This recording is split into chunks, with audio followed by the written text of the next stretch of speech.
Main रोडवरील मधु wines आणि Jio mart फोडले, लाखोंचा मुद्देमाल लंपास। कोपरगाव शहरातील अत्यंत गजबजलेल्या मेन रोडवर चोरट्यांनी गुरुवारी मध्यरात्री धुमाकूळ घातला। खंदक नाल्याजवळील मधु वाईन्स आणि जिओ मार्ट ही दोन दुकाने फोडून चोरट्यांनी रोख रकमेसह लाखोंचा ऐवज लंपास केला आहे। या धाडसी चोरीमुळे शहरातील व्यापाऱ्यांमध्ये प्रचंड घबराट आणि दहशतीचे वातावरण निर्माण झाले आहे। मधु वाईन्स या दुकानातील सीसीटीव्ही कॅमेऱ्यात एका चोरट्याच्या हालचाली कैद झाल्या असून त्याच्या सोबत इतरही साथीदार होते का याचा शोध पोलिसांनी घेण्याची गरज आहे। चोरट्यांनी अतिशय शिताफीने ही चोरी केली आहे। चोरी करताना कुणी पाहू नये म्हणून चोरट्याने शटर जवळ ड्रमला टेकून बोर्ड आडवा लावला आणि चोरी केली। गुरुवारी रात्री 1:30 वाजेच्या सुमारास चोरट्यांनी मधु साखरे यांच्या मधु वाईन्सवर डल्ला मारला। कटरच्या साहाय्याने शटरचे लॉक ब्रॅकेट कापून एका चोरट्याने आत प्रवेश केला। ही सर्व दृश्ये दुकानातील सीसीटीव्ही कॅमेऱ्यात कैद झाली आहेत। तेथून चोरट्याने गल्ल्यातील रोख रक्कम आणि महागड्या दारूच्या बाटल्या असा अंदाजे 1 ते 1.5 लाख रुपयांचा ऐवज लंपास केला। तसेच मधु वाईन्स फोडल्यानंतर चोरट्यांनी आपला मोर्चा समोरील नरेंद्र क्षत्रिय आणि अभिजित मिश्रा यांच्या जिओ मार्ट या मोबाईल शॉपकडे वळवला। येथे चोरी करण्यापूर्वी चोरट्याने अत्यंत हुशारीने दुकानातील सीसीटीव्हीचा DVR काढून घेतला, जेणेकरून पुरावा राहणार नाही। त्यानंतर दुकानातील 10 ते 12 हजार रुपयांची रोकड, मोबाईल आणि इतर मौल्यवान वस्तू असा अंदाजे 2.5 ते 3 लाखांचा ऐवज लंपास केला आहे। कोपरगाव शहर पोलिसांनी घटनास्थळी पाहणी केली असून गुन्हा दाखल करण्याची प्रक्रिया सुरू आहे।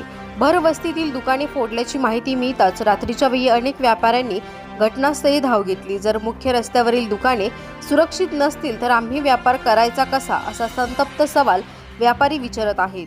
पोलिसांनी या प्रकरणाचा तातडीने तपास करून चोरट्यांना बेड्या ठोकाव्यात अशी मागणी स्थानिक व्यापाऱ्यांकडून केली जात आहे। कोपरगाव शहर पोलीस आता सीसीटीव्ही फुटेजच्या आधारे चोरट्यांचा माग काढत असून शहरातील रात्रीची गस्त वाढवण्याची गरज व्यक्त होत आहे।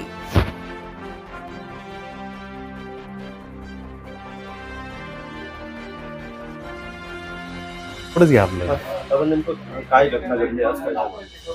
काही नाही, पप्पा ना साधारणपणे टॉयलेटसाठी उठले असताना तर त्यांनी सहज कॅमेरे चेक केले मोबाईलवर चेक केल्यानंतर त्यांना असं आढळलं की बाहेरच्या कॅमेऱ्यात कोणते ड्रम ठेवला आहे, आडवा बोर्ड लावलेला आहे। तर पप्पांनी मला लगेच फोन केला। मी दुसऱ्या मिनिटात खाली आलो आणि खाली आल्यानंतर मी पाहिलं। मग आम्ही सगळं आवरलं, 15 मिनिटात इथं आलो तर बघितलं आमचं शटरचे ते तुटलेलं होतं, शटर तोडलेलं होतं।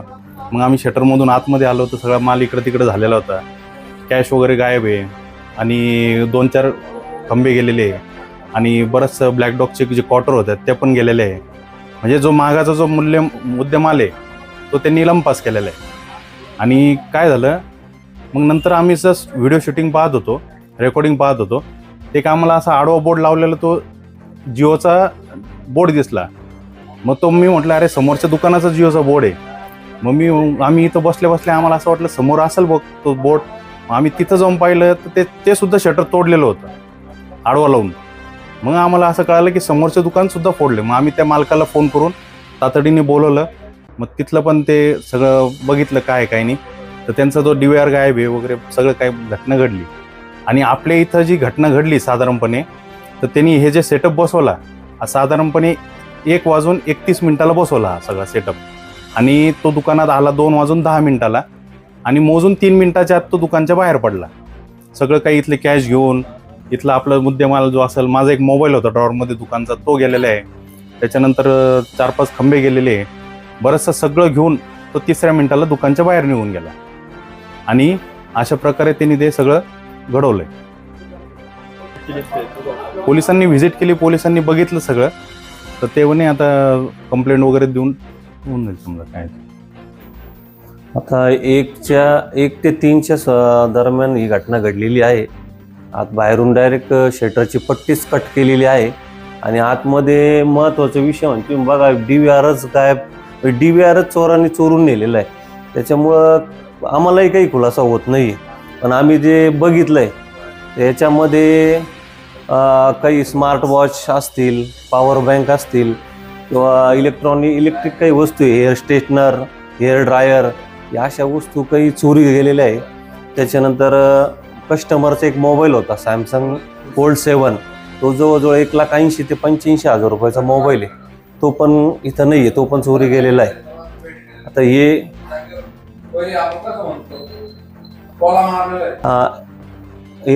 एअरड्रॉप्स आहे बोट कंपनीचे. त्याच्यानंतर एक साधारणतः 10 ते 15 हजार रुपये कॅश होती, ती पण चोरी गेलेली.